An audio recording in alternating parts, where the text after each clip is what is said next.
तो ये पैटर्न आपको स्क्रीन पर दिख रहा है, काफ़ी कॉम्प्लिकेटेड लग रहा होगा देखने में आपको ये पैटर्न, लेकिन ये पैटर्न यकीन मानिए बहुत ईजी है। अगर आप इस पैटर्न को 2 हिस्से में बांट दें तो शायद आपको ये पैटर्न ज़्यादा बेहतर समझ में आए।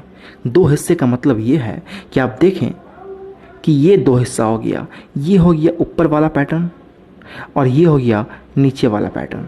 तो क्या आपने इस तरह का 2 अलग अलग तरीके का पैटर्न नहीं किया है? आपका जवाब आएगा कि आपने किया है। ऊपर वाला पैटर्न भी आपने प्रिंट किया है, नीचे वाला पैटर्न भी आपने प्रिंट किया है। तो अगर मैं दोनों ही पैटर्न के कोड को, दोनों ही पैटर्न के, इस पैटर्न का और इस पैटर्न के कोड को अगर मैं एक साथ लिख दूं तो क्या ये दोनों ही एक साथ इस तरह से प्रिंट नहीं होगा? तो आप कहोगे सर बिल्कुल होगा। तो यही करना है।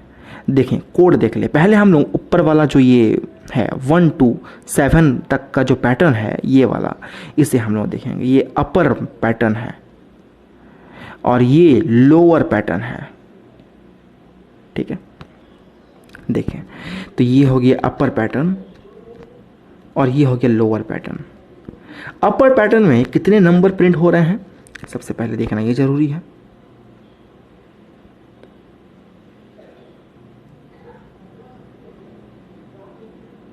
हाँ, तो देखें अपर वाला पैटर्न यहां तक है, तो 1 2 3 4 5 6 7 टोटल नंबर ऑफ लाइन्स हमारे पास 7 हैं। तो ऑब्वियस सी बात है कि पहला वाला लूप जो होता है वो नंबर ऑफ रॉज को काउंट करता है, तो हम लोग 1 to 7 चलाएंगे इसको, राइट। अब हम लोग बात कर लेते हैं अंदर वाला, ये कॉलम को काउंट करता है, ठीक है। तो देखें सबसे पहला कॉलम जो हमारा है और सबसे पहला रॉ है उसमें एक ही वैल्यू प्रिंट हो रहा है, दैट इज़ 1। दूसरा रॉ यानी कि उसमें 2 वैल्यू प्रिंट हो रहे हैं, 1 and 2। तो इस तरह से ये वैल्यूज़ प्रिंट हो रहे हैं। तो ये आपने कोडिंग पहले भी कर रखा है। जैसे सबसे पहले अगर i का वैल्यू 1 होता है और इस कंडीशन में j का वैल्यू कितना होगा, वो भी 1 होगा। तो ये कहाँ तक चल रहा है j का वैल्यू? j का वैल्यू चल रहा है i तक। तो i का वैल्यू सबसे पहले टाइम पे 1 है, यानी कि अंदर वाला लूप एक ही बार चलेगा और j को हम लोग प्रिंट कर रहे हैं, दैट मीन्स कि 1 प्रिंट होगा। और ऑब्वियस ही बात है कि इसके बाद ln है तो लाइन हमारा चेंज हो जाएगा। जैसे लाइन हमारा चेंज होगा वैसे ही हमारा इसके बाद का जो काम है वो एग्जीक्यूट होगा, यानी कि हमारा ये i++ होगा। तो i++ होने से क्या होगा, i का वैल्यू 2 हो जाएगा। अब हमारा जो अंदर वाला लूप है ये अब 2 बार एग्जीक्यूट कर रहा है, देख सकते हैं आप। एक हो गया 1, एक हो गया 2 के लिए, क्योंकि हमारा ये लूप चल रहा है j ≤ i, यानी कि i का जितना वैल्यू होगा उतना बार चलेगा। तभी i का वैल्यू 2 है, इसलिए अंदर वाला लूप 2 बार चलेगा।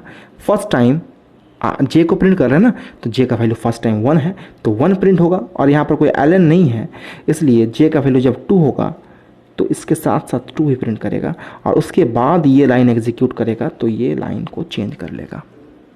हम इस प्रोग्राम को थोड़ा सा फास्ट फॉरवर्ड में समझा रहे हैं क्योंकि ये ऑलरेडी आपने कोडिंग कर रखा है।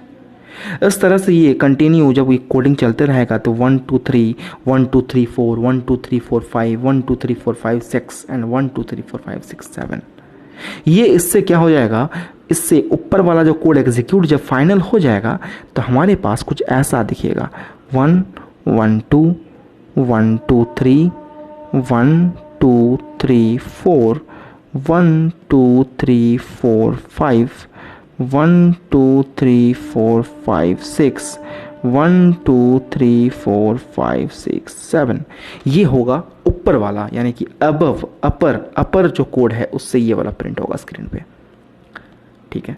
अब हम लोग देख लेते हैं नीचे वाले काम। नीचे वाला में देख रहे हैं हम लोग, देखें नीचे वाला में सबसे पहला वाला में, ऊपर वाला में क्या था, एक वैल्यू प्रिंट हो रहा था, लेकिन इसमें सबसे पहले वाला रॉ में 6 वैल्यू प्रिंट हो रहा है। इसके लिए क्या करना पड़ेगा आपको, देखें सबसे पहला वाला में ही आपका 6 वैल्यू प्रिंट हो रहा है, तो हम लोग क्या किए हैं, 6 से शुरू किए हैं और जा कहाँ तक रहा है, घटते घटते 1 तक जाएगा। ये नंबर ऑफ रॉज को काउंट कर रहा है, कितने रॉज हैं देख लें, 1 2 3 4 5 6 रॉ हैं। तो 6 रॉ के लिए आपका जो ये बाहर वाला लूप है ये चलेगा। अब अंदर वाला लूप जो है ये कॉलम को प्रिंट करता है, यानी कि सबसे पहले आपका जे का वैल्यू 1 से चल कहाँ तक रहा है, आई तक।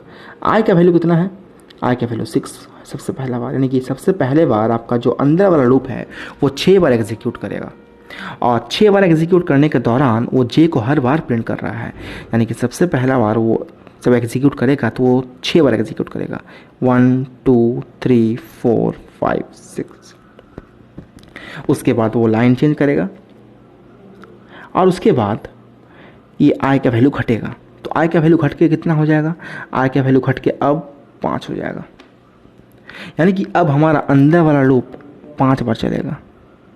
इसके बाद जब आई का वैल्यू घटेगा तो 4 बार चलेगा, फिर घटेगा तो 3 बार चलेगा, फिर घटेगा तो 2 बार चलेगा, एंड अल्टीमेटली लास्ट में आई का वैल्यू एक ही बार एग्जीक्यूट करेगा। और जब ये फाइनल हो जाएगा तो हमारा कुछ पैटर्न जो है वो इस तरह से दिखेगा फाइनल एग्जीक्यूशन के बाद। हम इस प्रोग्राम को काफ़ी फास्ट फॉरवर्ड में बताए हैं आपको।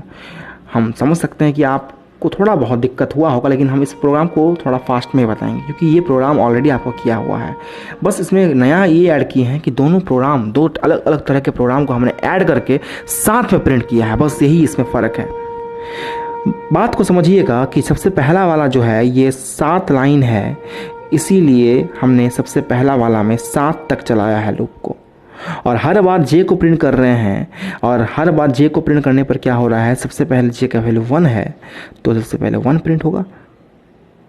फिर जे का वैल्यू जब हम कंपेयर करेंगे कि क्या जे का वैल्यू 1 छोटा है या बराबर है आई के वैल्यू से, तो आई का वैल्यू तो 1 है, तो सबसे पहला बार तो हम लोग ये वाला कंडीशन तो फॉल्स हो जाएगा, और ये वाला कंडीशन हमारा एग्जीक्यूट हो चुका है ऑलरेडी, तो उससे 1 प्रिंट हो गया स्क्रीन पे। इसके बाद क्या होगा, जे का वैल्यू हो जाएगा 2, तो हम लोग कंपेयर करेंगे क्या 2 का वैल्यू छोटा है 1 से, आई के वैल्यू से, नहीं। क्या 2 का वैल्यू बराबर है 1 से, नहीं। इसका मतलब ये एग्जीक्यूट नहीं करेगा लूप, हमारा एक ही वैल्यू प्रिंट होगा। इस तरह से ये काम हो रहा है। मैं इस प्रोग्राम को आपके ऊपर छोड़ रहा हूँ, ये आप कह सकते हो एक तरह से आपका टेस्ट भी हो जाएगा कि आप कितना खुद से कोड्स को एग्जीक्यूट कर पाते हो। अगर आपको इस कोड को एग्जीक्यूट करने में खुद से कोई भी दिक्कत आती है, आप डेफिनेटली कमेंट सेक्शन पे मुझे बताइए ज़रूर कि आपको इस कोड को एग्जीक्यूट करने में दिक्कत हुई और किस लाइन पे दिक्कत हुआ है, वो बताइएगा ज़रूर, ताकि मैं अगले वीडियो में इसको ज़्यादा डेप्थ में और ज़्यादा डिस्क्रिप्टिव वे में समझा सकूं। मैं इस वीडियो में आपको इसको ज़्यादा डेप्थ में नहीं जा रहा हूं। आप इस प्रोग्राम को खुद से बनाइए और खुद से एक्सप्लेन करिए, जो हमने आपको पिछला क्लासेस के वीडियोस में समझाया है उस चीज़ को इम्प्लीमेंट करिए, डेफिनेटली आपको समझ में आएगा। और फिर भी अगर नहीं आएगा तो हमने आपको बताया, उसको आपको करना होगा, आपको उसको कमेंट सेक्शन में बातें बतानी पड़ेंगी, आपको मेंशन करना पड़ेगा कि सर इस लाइन में दिक्कत है। मैं डेफिनेटली अगले वीडियो में से सॉल्व करूँगा। तब तक के लिए take care and good bye.